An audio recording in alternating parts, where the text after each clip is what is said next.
Falando um pouquinho da curva da carga do sistema, curva de carga do sistema, se nós imaginássemos inicialmente uma bomba cujo propósito seja bombear água de um reservatório que está no nível inferior para um nível superior, os dois abertos para a atmosfera. Se nós aplicarmos a equação de energia entre a seção 1, que é a superfície livre do reservatório de sucção, e a superfície 2, seção 2, que é a superfície livre do reservatório de recalque, nós teríamos a variação de carga, seria simplesmente a diferença de altura geométrica entre eles, a diferença da cota vertical.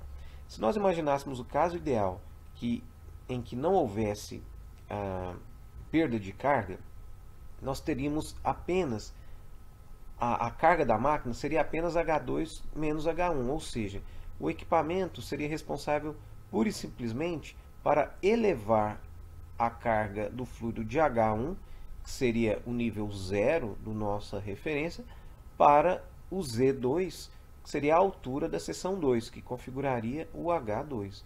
Então, independentemente da vazão volumétrica. Então, nós teríamos uma curva de carga do sistema, seria uma constante, uma reta igual a simplesmente H2 menos H1.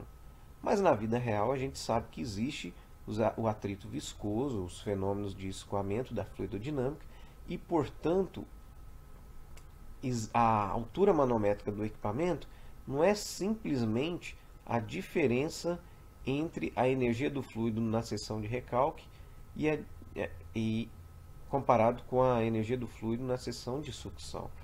Entre H2 e H1 existem as perdas de carga, e é por isso então que, à medida que a gente aumenta a vazão volumétrica, a carga do sistema, que nada mais é que a carga requerida para que o fluido escoe, ela vai aumentando, porque se a gente tem um sistema já especificado, então os diâmetros já estão todos definidos. À medida que a gente aumenta a vazão volumétrica, nós estamos aumentando a velocidade de escoamento, e como já vimos em vídeos anteriores, à medida que a gente aumenta a velocidade de escoamento, aumentamos então as perdas de carga, porque a velocidade inclusive está elevada ao quadrado na equação da perda de carga.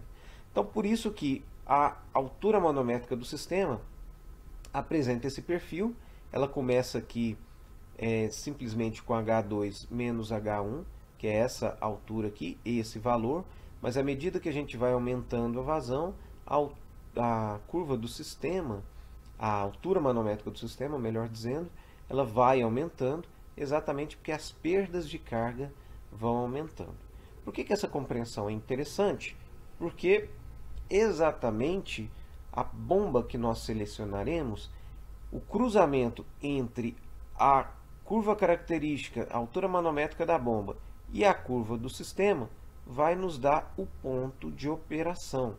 Então vejam, aqui nós temos a curva do sistema, em que tem a sua altura manométrica crescente à medida que a gente aumenta a vazão volumétrica, porque as perdas de carga vão aumentando devido ao aumento da velocidade.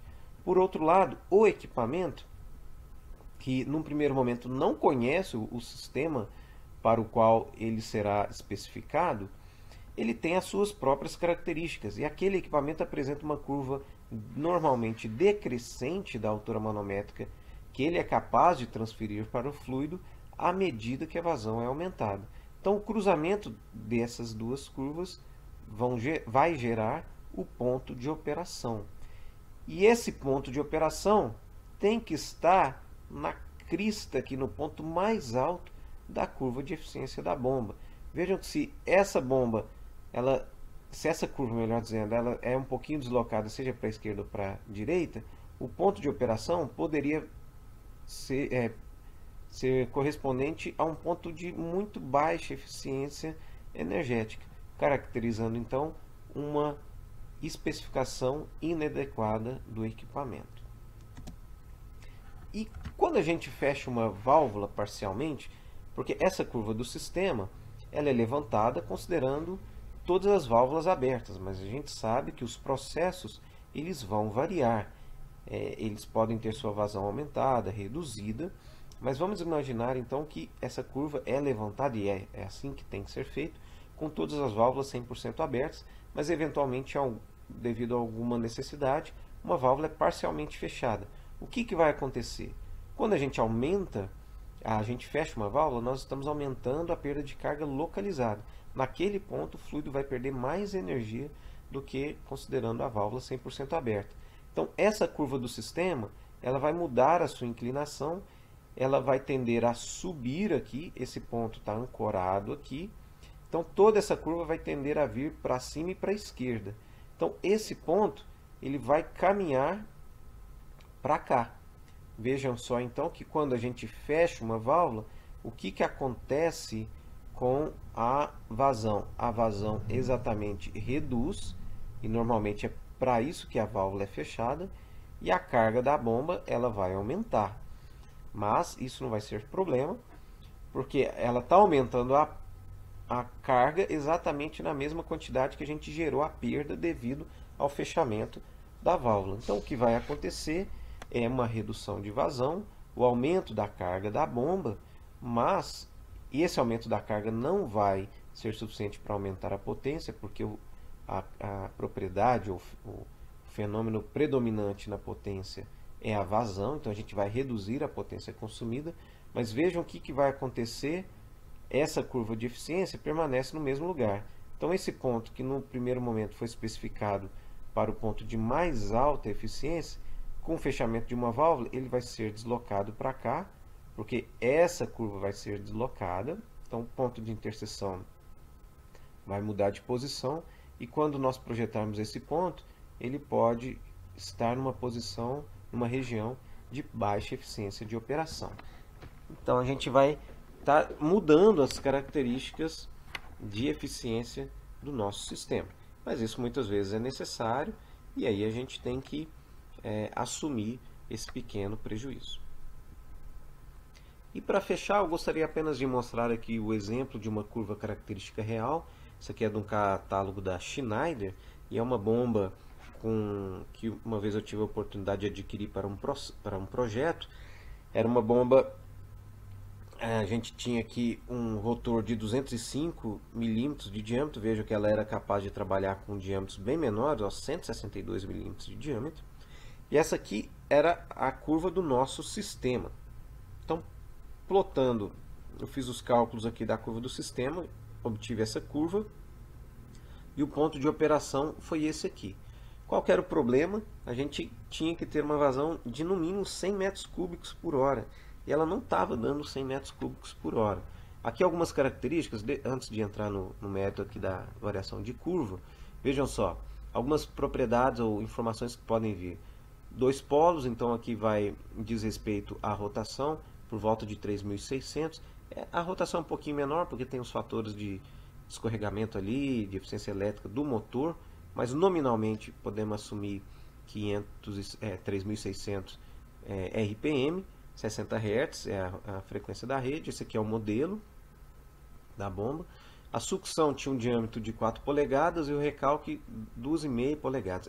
Essa é uma característica muito comum de bombas centrífugas, que a gente vai falar um pouquinho mais quando falarmos a respeito de cavitação, é ter a sucção, o diâmetro da sucção maior do que o diâmetro de recalque. A potência nominal, o rotor, aqui a potência nominal em função do rotor, né? Então aqui a gente tem kW, é um número fora do parênteses, e entre parênteses a gente tem em CV. Eu estava trabalhando com rotor de 206 milímetros, então a potência nominal era de 50 CV. E qual que era o nosso problema? Então a gente não estava atingindo a rotação, a vazão que nós precisávamos. Então a gente fez um estudo, levantamos um sistema, era um sistema relativamente pequeno, mas tinha uma válvula na sucção que estava gerando, a partir desse levantamento, a gente identificou um ponto de melhoria, que era a retirada de uma válvula de sucção. Era uma válvula que fechava o reservatório de sucção para a bomba, para a gente poder fazer uma eventual manutenção. Mas era um reservatório bastante pequeno, e era uma válvula que era de fácil retirada. Então a gente arriscou tirar essa válvula para ver qual o efeito. Então, apenas pelo fato de retirar uma válvula na sucção, a gente modificou todo o sistema, a vazão, o sistema de perda de carga, e a gente passou a ter essa nova curva do sistema. Então vejam só, a gente saiu desse ponto de operação e passamos a ter essa curva de sistema pela retirada de uma válvula, e pela interseção da curva da bomba a gente tem esse ponto onde nós alcançamos uma vazão superior àquela requerida. A gente precisava de 100 metros cúbicos por hora, atingimos ali por volta de 105, se não me engano na época, metros cúbicos por hora. Então vejam que o conhecimento da curva do sistema é muito importante para a gente poder também trabalhar com a curva do equipamento e assim atingir ou atender aos requisitos demandados pelo processo. Com esse slide eu finalizo essa aula. Eu espero que tenha ficado claro para você esses conceitos de curva característica. Nós vamos resolver alguns exercícios, pelo menos um exercício, de aplicação e leitura dessa curva para a gente ter um entendimento de como utilizar. Se ficou alguma dúvida, não hesite em entrar em contato. Eu agradeço a sua atenção e espero que você acompanhe os próximos vídeos. Obrigado e até lá.